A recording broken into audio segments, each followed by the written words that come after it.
السلام عليكم ورحمة الله وبركاته. الحمد لله وكفى والسلام على عباده الذين اصطفى. ما بعد فأعوذ بالله من الشيطان الرجيم.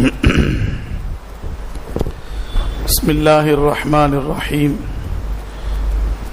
قل إن كنتم تحبون الله فاتبعوني يحببكم الله ويغفر لكم ذنوبكم والله غفور رحيم. صدق الله العظيم. فقال نبينا محمد صلى الله عليه وسلم: اغتنم خمسا قبل خمس، شبابك قبل هرمك، إلى آخر الحديث، أو كما قال عليه الصلاة والسلام.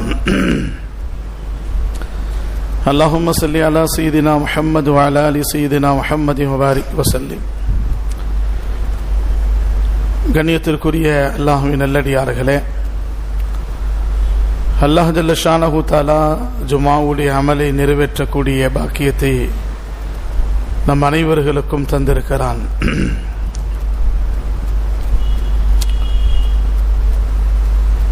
இந்த உலகத்திலே நாம் பார்க்கின்ற பொழுது தீனுல் இஸ்லாம் கியாமத்து நாள் வரை அல்லாஹ் பாதுகாத்து அதை பாதுகாக்கக்கூடிய பொறுப்பை உலமாக்களுக்கு தந்து,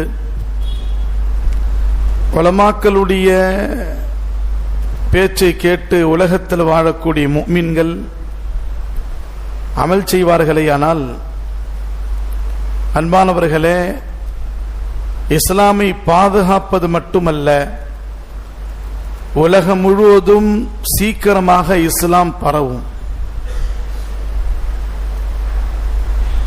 ஏனென்று சொன்னால், ஷரியத்துடைய சட்டம் அதை பாதுகாக்கக்கூடிய நோக்கங்களை, 5 விதமான நோக்கங்களை அல்லாஹ் வைத்திருக்கிறான். சாலிஹீன்கள், சலஃபு சாலிஹீன்கள் கிதாபில் எழுதுகிறார்கள், ஈமானை பாதுகாப்பது, நம்முடைய உயிரை பாதுகாப்பது, நம்முடைய குடும்பத்தை பாதுகாப்பது, நம்முடைய பொருளை பாதுகாப்பது, நம்முடைய அக்ல் அறிவை பாதுகாப்பது, மூளையை பாதுகாப்பது. மனிதன் இந்த 5 வழியின் மூலமாகத்தான் அல்லாஹ்வுடைய சட்டங்களை விளங்குகிறான். அல்லாஹ்வுடைய சட்டங்களை அமல் செய்வதற்குள்ள ஒரு வழிமுறை அல்லாஹ் இந்த 5 மூலமாக தந்திருக்கிறான். உலகத்தை நாம் பார்ப்போமே சகோதரர்களே, ஈமான் என்ற ஒரு அற்புதமான நியமத். இது அல்லாஹ் வம்சத்தை பார்த்தோ, நாட்டில் உள்ள மக்களை பார்த்தோ, குடும்பத்தை பார்த்தோ, மனிதனுடைய திறமைகளை பார்த்தோ, அவனிடத்தில் உள்ள பணத்தை பார்த்தோ, அல்லது அவனிடத்தில் உள்ள அதிகாரத்தை பார்த்தோ அல்லாஹ் தருவதில்லை.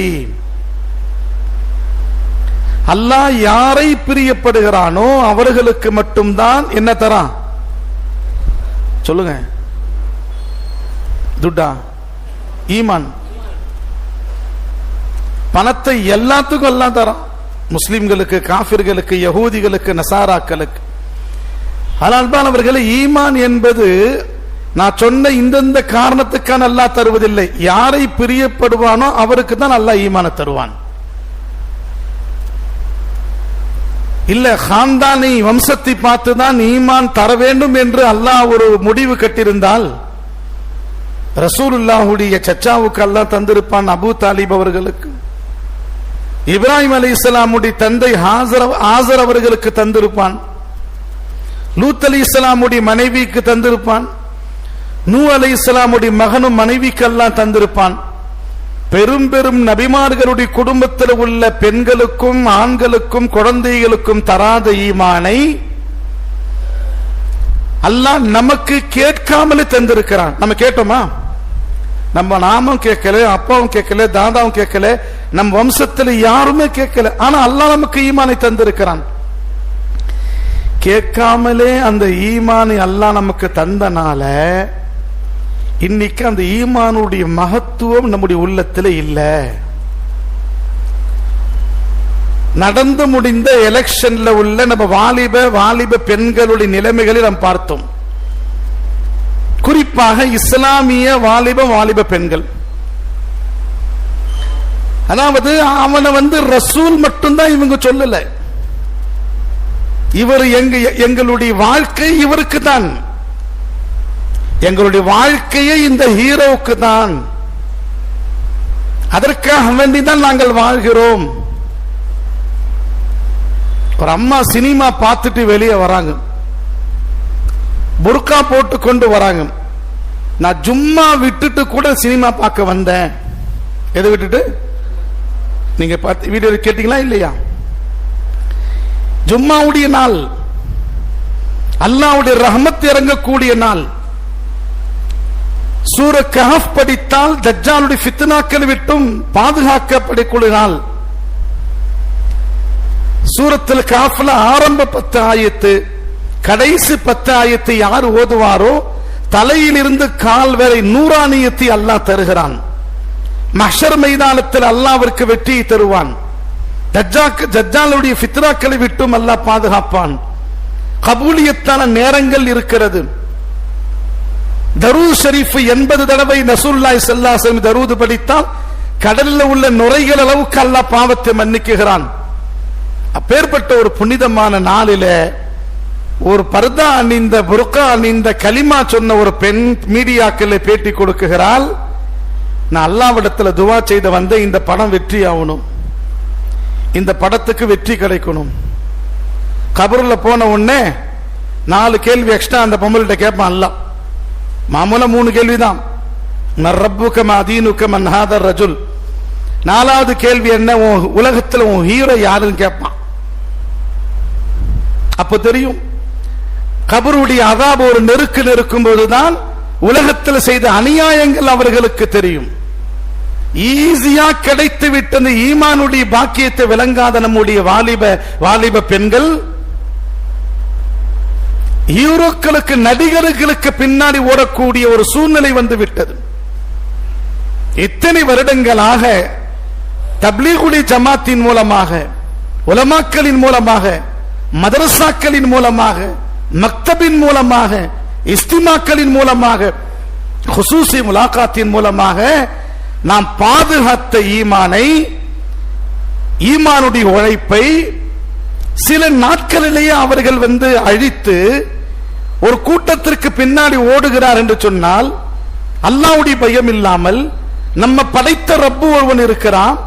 உலகத்தில் நமக்கு ஒரே ஹீரோ ரசூலுல்லாஹி ஸல்லல்லாஹு அலைஹி வஸல்லம் மட்டும்தான்.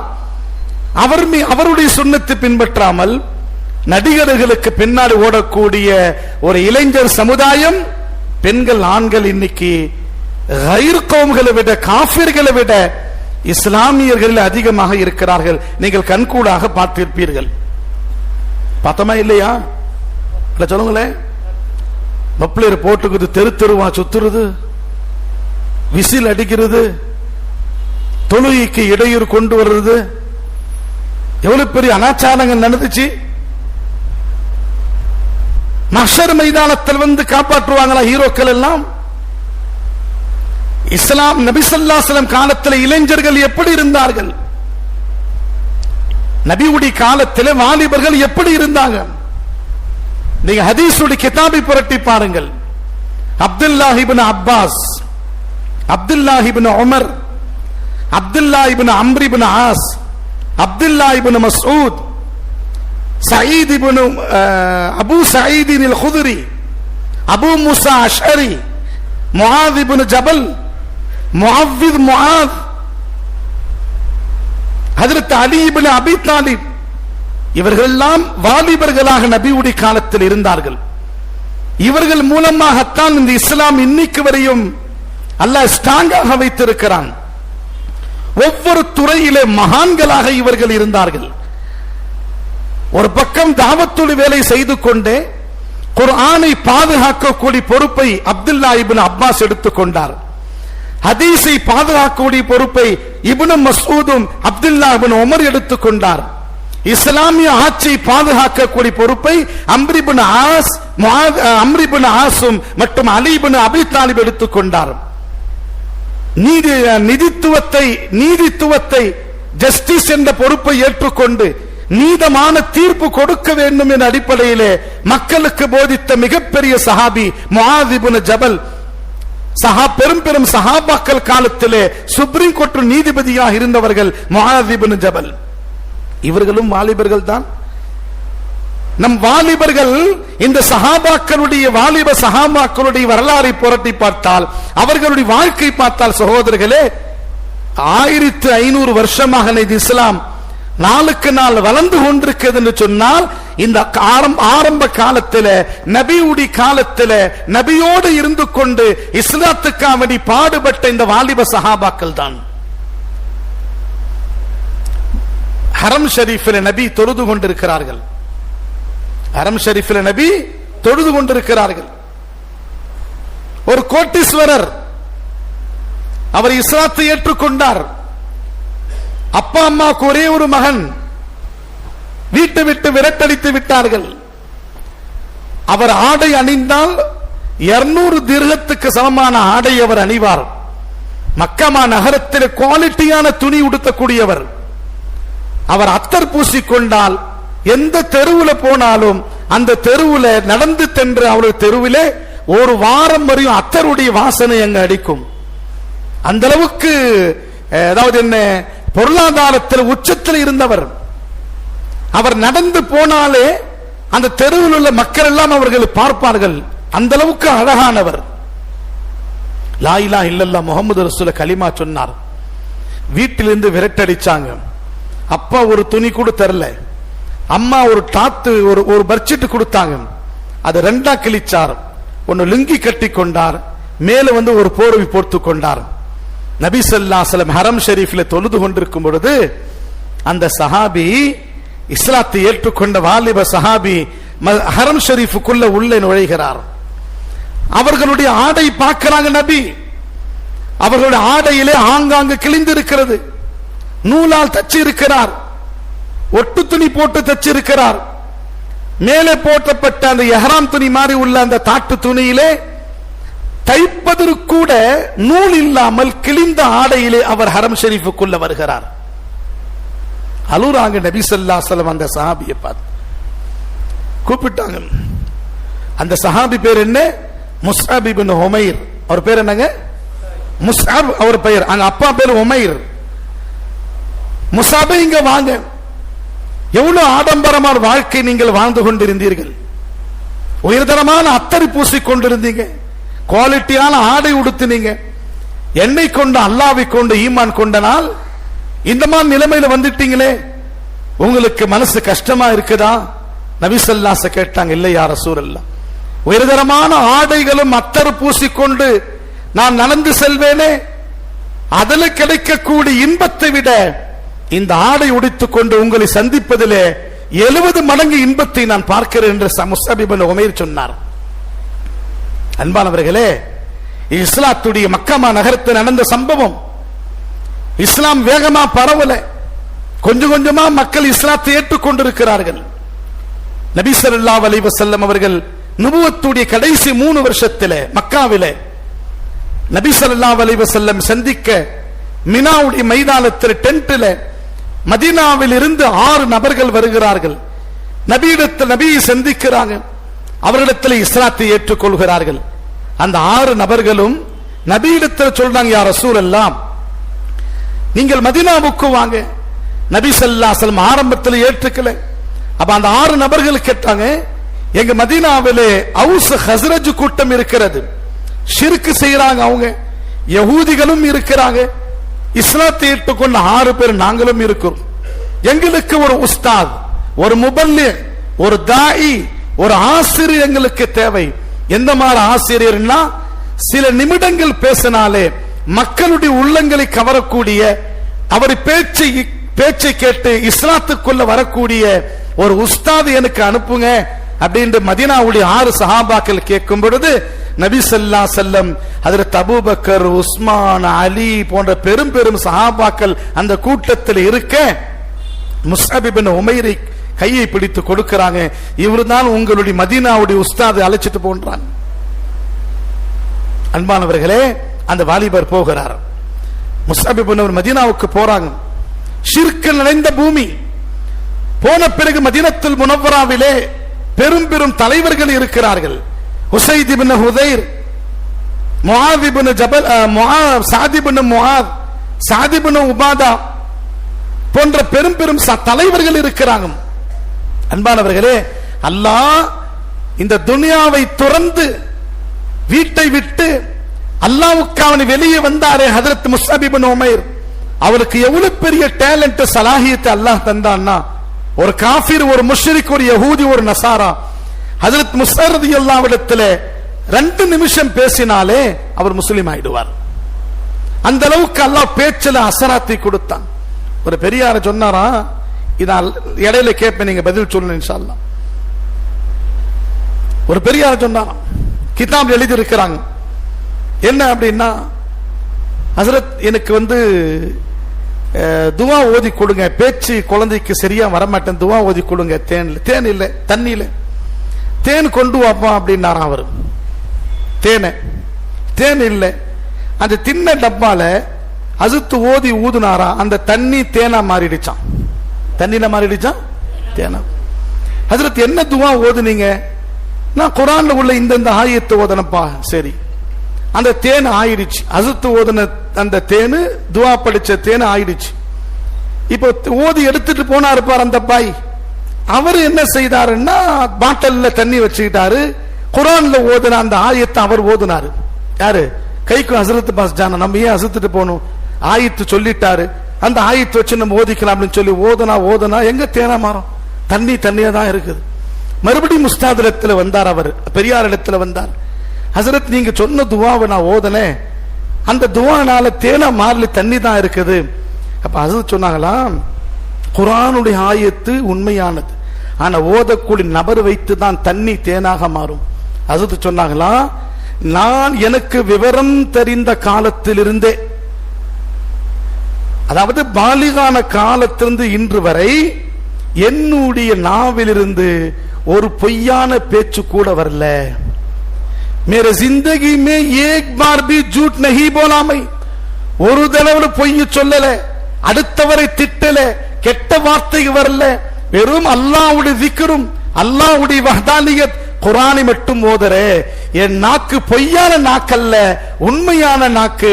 உண்மையான நாக்கின் மேல ஓத காரணத்தினால தண்ணீர் அல்லாஹ் தேனை ஆக்கி விட்டான். அது சொன்னாங்க. புரிஞ்சுக்கலாங்க? அட புரியுதா இல்லீங்களா? हजरत तुम्हें बच्चा शरारत कर लगता, तुम्हें दुआ पड़ा हजरत बराबर होगा அப்படின்னு சொல்லி கம்முன்னு உட்காண்டான். நான் ஏற்கனவே சொல்லி இருக்கிறேன். ஒருத்தர் என்ன செய்தாருன்னா, ஹசரத் என் பையன் ரொம்ப ஷராரத் பண்றான், சேட்டை பண்றான், துவா ஓதுகன்னார். ரூமுக்கு வாப்பான்னு சொல்லி துவா ஊதுனேன். மறுபடியும் ஒரு வாரம் கழிச்சு வந்தாரு. என்னங்க ஆச்சுன்னு கேட்டேன். ஹசரத், அவன் சேட்டையே பண்ண மாட்டேன்றான், கம்மு நீங்க துவா ஓதுனிலிருந்து மூளையில உட்காந்துக்கிறான், நீ துவா ஓதுன. என்ன ஷராரத் பண்ற மாதிரி துவா ஓதணுமா? சேட்டை பண்ற மாதிரி துவா ஹதீஸ்ல இருக்குதாங்க? இல்ல. நான் என்ன துவா ஓதுனா அதே வேற நியத்து வச்சு ஓதுறேன். இப்ப நார்மலா இருக்கிறான் பையன். என்ன நியத்து வச்சு ஓதுறோமோ அந்த நியத்தில் அல்லாஹ் பரக்கத் தருகிறான். பாருங்க, ஹஜ்ரத் முஸ்அப் இப்னு உமைர் வாழ்க்கையே அல்லாஹ்வுக்கு அர்ப்பணித்த காரணத்தினால, துனியாவை ஒதுக்கி ஆகிரத்துக்கு வந்த காரணத்தினால அவர்களுடைய பேச்சில் அல்லாஹ் அசராத்தை கொடுத்தான், பிரதிபலிப்பை தந்தான், மக்களுக்கு ஹிதாயத்தை தந்தான். நபி ஸல்லல்லாஹு அலைஹி வஸல்லம் வருவதற்கு 2 வருஷத்துக்கு முன்னாடியே, நபி அவர்கள் மதீனாவுல வரத்துக்கு முன்னாடியே அங்கு உள்ள முஷ்ரிக்குங்க எல்லா நபர்களுக்கும் அவர்கள் ஹிதாயத்துடைய பாதை காட்டினார்கள். முஸ்அப் இப்னு உமைர் ரலியல்லாஹு அன்ஹு கையை பிடித்த முஸ்லிமாக ஆகிவிட்டார்கள் மக்கள். மதீனாவுக்கு ஹிஜ்ரத் செய்த நபி வராங்க. அந்த நேரத்தில் ஒரு நபர் கூட மதீனாவுல காஃபிர் இல்லை, எல்லாமே முஸ்லிம் ஆயிருந்தாங்க. இந்த சம்பவத்தை எழுதுறாங்க.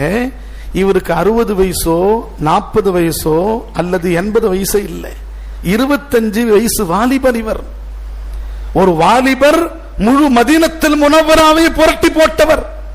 அவருடைய பேச்சிலே பல்லாயிரக்கணக்கான மக்கள் ஹிதாயத்து பெற்றார்கள். கூட்டம் கூட்டமா இஸ்லாத்துல வந்தாங்க.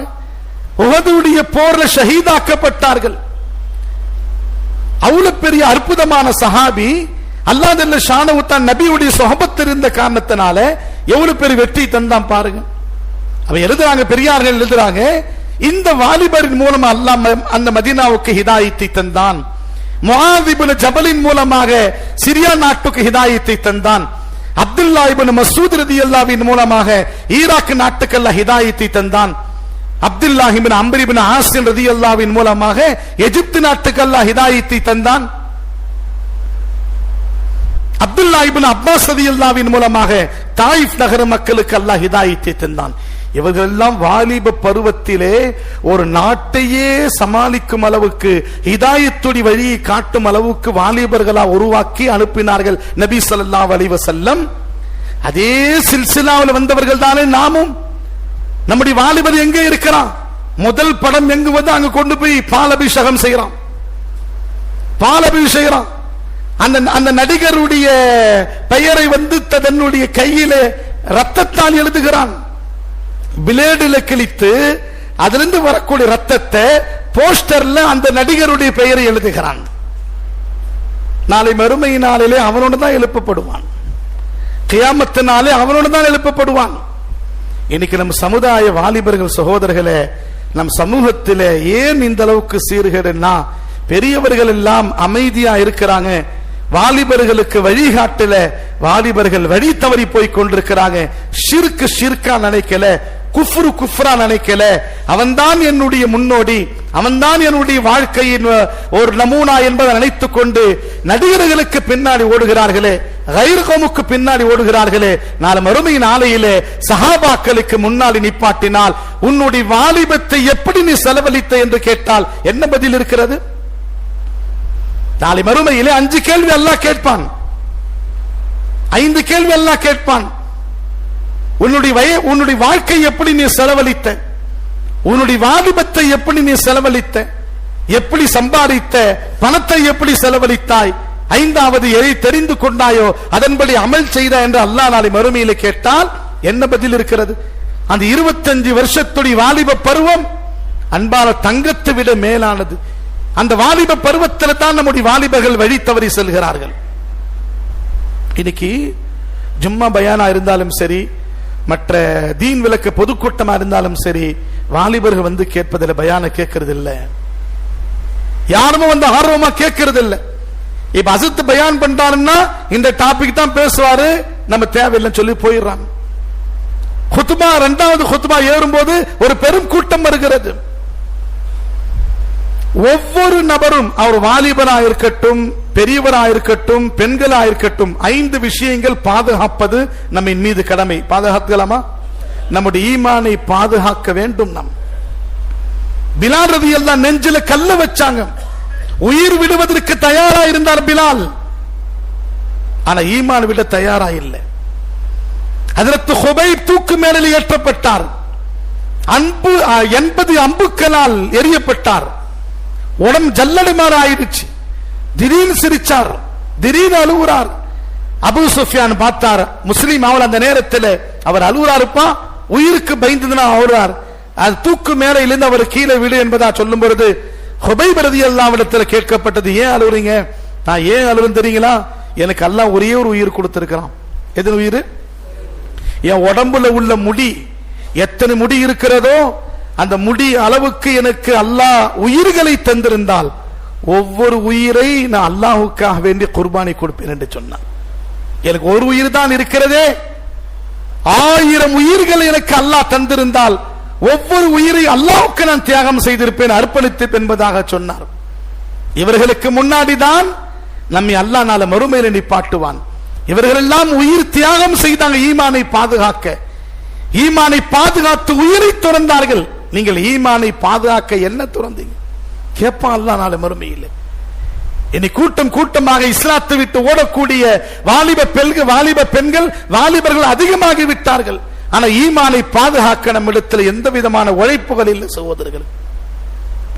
தப்லீக் ஜமாத்தில் போய் கஷ்டப்பு கூப்பிட்டா கூட பல பேர் வருவதில்லை. தீன் பேச்சு இருந்தாலும் அந்த 5 பேர் 15 பேர் தான் இருக்கிறாங்க மக்கள். ஜும்மா பயான்ல கடைசில வராங்க. நான் சொல்லுவேன், பக்கத்து ராணிப்பேட்டை சர்ச் இருக்கிறத போய் பாருங்க. 7 மணிக்கு குழந்தை குட்டிகளோட குடும்பத்தோட போறாங்க. காலையில 7 மணி இருந்து மதியம் 3 மணி 3:30 மணி வரையும் ராணிப்பேட்டை சர்ச்சில் மக்கள் பாதிரியாருடைய பயான கேட்க போறாங்க.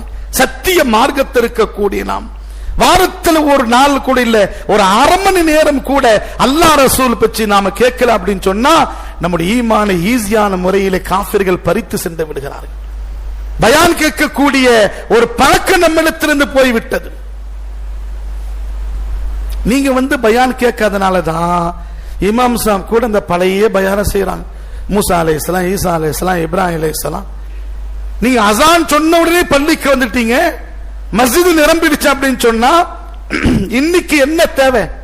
இன்னைக்கு இந்த ஏன் உண்மையான எடுத்து தெரியல. இளைஞர்களை பற்றி வரக்கூடிய 15ஆம் தேதி உலக இளைஞர் திறன் நாள், வாலிபர்களுக்கு ஒரு நாள் வச்சிருக்கிறான். 15ஆம் தேதி உலக இளைஞர் திறன் நாளாம். என்ன திறன் இருக்கு வாலிபர் தெரியல. ஆயிரக்கணக்கான வாலிபர் குடிபோதையில் இருக்கிறான், ஆயிரக்கணக்கான வாலிபர் சூதாட்டத்தில் இருக்கிறான், ஆயிரக்கணக்கான வாலிபர்கள் வீணாமல் சுற்றி கொண்டிருக்கிறான், ஆயிரக்கணக்கான வாலிபர்கள் தொழுகை இல்லாமல் சுற்றி கொண்டிருக்கிறார்கள், ஆயிரக்கணக்கான வாலிபர்கள் ஐடி தான் என்னுடைய வாழ்க்கை என்பதாக ஐடில போய் வாழ்க்கை கழித்துக் கொண்டிருக்கிறார்கள், ஆயிரக்கணக்கான வாலிபர்கள் பெற்றோர்களை புறக்கணித்து வாழ்ந்து கொண்டிருக்கிறார்கள். அவர்களுக்கு தீன் கொண்டு போய் சேர்ப்பது யாருடைய பொறுப்பு? ஆனா ஈமானை பாதுகாப்பது மிக மிக கஷ்டம் சகோதரர்களே. நீங்கள் உலமாக்களோடு தொடர்புகள் இருந்தால், சாலிஹீன்களோடு தொடர்புகள் இருந்தால் அல்லாஹ் உங்களுடைய ஈமானை பாதுகாப்பான், உங்களுடைய குடும்பத்தார் ஈமானை அல்லாஹ் பாதுகாப்பான். இருக்கலாமா? ஜோரா சொல்லுங்க இன்ஷா அல்லாஹ். இரண்டாவது ஹிஃபாதத் என்ன? நம்முடைய உயிரை பாதுகாப்பது. ஒரு வாலிபர்கிட்ட போய் பேசுறேன், ஏன்பா இந்த மாதிரி நீ குடிக்கிறியே, போதைப் பொருள் சாப்பிடுறியே, கேன்சர் நோய் வந்துடும், குடல் எல்லாம் போயிடுமப்பா. ஹஸ்ரத் என் உயிர் நான் பார்த்துக்கிறேன், நீங்க போங்க. அல்லாஹ் வாழ்க்கை கொடுக்கிறான் பாத்தீங்களா? உனக்கு உயிர் கொடுத்தேன், அது ஒண்ணுதில்லை, அல்லாஹ்வினால் கொடுக்கப்பட்ட அமானத். அது நீ உலகத்தில் எஞ்சையா வாழ்வதற்கு இங்க வரல. நமக்கு சட்டங்களை அல்லாஹ் தந்திருக்கிறான், அதன்படி பின்பற்றி வாழ்வது அல்லாஹ் அனுப்பி இருக்கிறான். ஒரு மனிதன் குடித்து போதை பொருள் அவன் யூஸ் பண்ணி உலகத்தில் வாழ்றான்னா அல்லாவும் வெறுக்கிறான், ரசூலுல்லாஹ் வெறுக்கிறாங்க, முஹல்லவாசிகள் வெறுக்கிறாங்க, குடும்பம் வெறுக்கிறது, ஊர் மக்கள் வெறுக்கிறார்கள். சின்ன பின்னமாயி கேவலப்பட்டவனாக கபர்ஸ்தான்ல கொண்டு போய் போடுறாங்க. வெறும் லா இலாஹ இல்லல்லாஹ் கலிமா இருக்கிறனால அவனுக்கு ஜனாசா தொழுவிக்கப்படுது, இல்லைன்னா அது கூட இல்லை. அப்போ நமக்கு அல்லாஹ் தந்த உயிர், இதை பாதுகாப்பது ஒவ்வொரு நபரின் மீது கடமை. மூணாவது நம்முடைய குடும்பத்தை பாதுகாப்பது. என்ன பாதுகாப்பதுங்க? குடும்பம். அல்லாஹ் நமக்கு ஒரு குடும்பத்தை தந்திருக்கிறான். குடும்பத்தை வெறுப்பதற்காக வேண்டி அல்லாஹ் குடும்பத்தை தரல. மனைவி மக்கள் இருக்கிறான் அப்படின்னு சொன்னா அவர்களுக்கு என்ன தேவைகள் இருக்கிறது என்று கேட்டு கேட்டு அவர்களுக்கு நாம் பூர்த்தி செய்வது நம்ம மீது கடமை. சில பேர் இருப்பாங்க, குடும்பம் இருக்கும், இவன் பஜார்ல சுத்திட்டே இருப்பான், காலையில வந்தா நைட்டு 1 மணி தான் வீட்டுக்கு போவான், 1 மணி தான். கம்பெனிக்கு சில பேர் போவாங்க, கம்பெனிக்கு போயிட்டு வந்த உடனே மிச்ச நேரத்தில் ஃப்ரெண்டுகளோடு கழிப்பாங்க. பிள்ளைங்களுக்கு நேரம் தரதில்லை, மனைவிக்கு நேரம் தரதில்லை, குடும்பத்தில் நேரம் தரதில்லை, சுற்றி கொண்டே இருப்பாங்க. அல்லாஹ் சொல்றான், உங்களுக்கு நான் அவுலாதுகளை தந்திருக்கிறேன் என்று சொன்னால், உங்களுக்கு குடும்பத்தை தந்திருக்கிறேன்னா அந்த குடும்பத்தை பாதுகாப்பது உங்கள் மீது கடமை. ஒவ்வொரு நாளும் அசர் தொழுத பிறகு நபி ஸல்லல்லாஹு அலைஹி வஸல்லம் தன்னுடைய மனைவிமார் வீட்டுக்கு போவாங்க. ஒவ்வொரு வீட்டுக்கு போய் அவங்கள்ட்ட பேசி உங்களுக்கு என்ன வேணும் என்ன வேணும் மார்க்கெட்ல போய் பொருளை வாங்கி கொடுத்து விட்டு வருவார்கள். நபியுடைய சுன்னத் இது. நபி ஸல்லல்லாஹு அலைஹி வஸல்லம் மனைவிமார்களோட பிள்ளைகளோடு எப்படி இருந்தாங்க? ஒரு தனி பாடமே புகாரில இருக்கிறது, புகாரி ஷெரீஃப்ல ஹதீஸ்ல இருக்கிறது. ஷார்ட்டா நபி சொன்னாங்க, நீ வெளியே ஹாஜியாராயிரி, வெளியே நீ பாசாயிரி, வெளியே பெரிய கொடை வல்லலாயிரி, பரவாயில்லை, ஆனா வீட்டில நல்ல நபர் என்று பேர் எடுத்தால்தான் நீ அல்லாஹ்விடத்தில் நல்ல நபர். வெளியே நல்ல நபராக இருந்து குடும்பத்தில் பிள்ளைகளிடத்தில் மனைவிடத்தில் கெட்ட பெயர் எடுத்தால் அல்லாஹ்விடத்தில் நீ கெட்டவன் என்று நபி ஸல்லல்லாஹு அலைஹி வஸல்லம் சொன்னாங்க. அதனால தான் நான் கூட நிக்காவுடைய குத்பாவிலே அந்த ஹதீஸை ஓதுவேன், கைருக்கும் கைருக்கும் லி அஹ்லிஹி வ அன கைருக்கும் லி அஹ்லி. உங்களில் சிறந்தவர் யாருன்னா உங்கள் குடும்பத்தில் யார் சிறந்தவரோ அவர்தான் உங்களில் சிறந்தவர். நான் என் குடும்பத்தில் சிறந்தவன். என்னை பற்றி கேட்கணும் அப்படின்னா என் மனைவிடத்தில் போய் கேளுங்க, அவங்க சொல்லுவாங்க என்னை பத்தி. நபி ஸல்லல்லாஹு அலைஹி வஸல்லம் அந்த தைரியம் நமக்கு இருக்குதா? என்னை பத்தி கேட்கணுமா? मेरे बीवी का ना पूछे जावे, நம்ம बीवी का ना उनका दास्तान बड़ा है, बाद में बोलता हूं.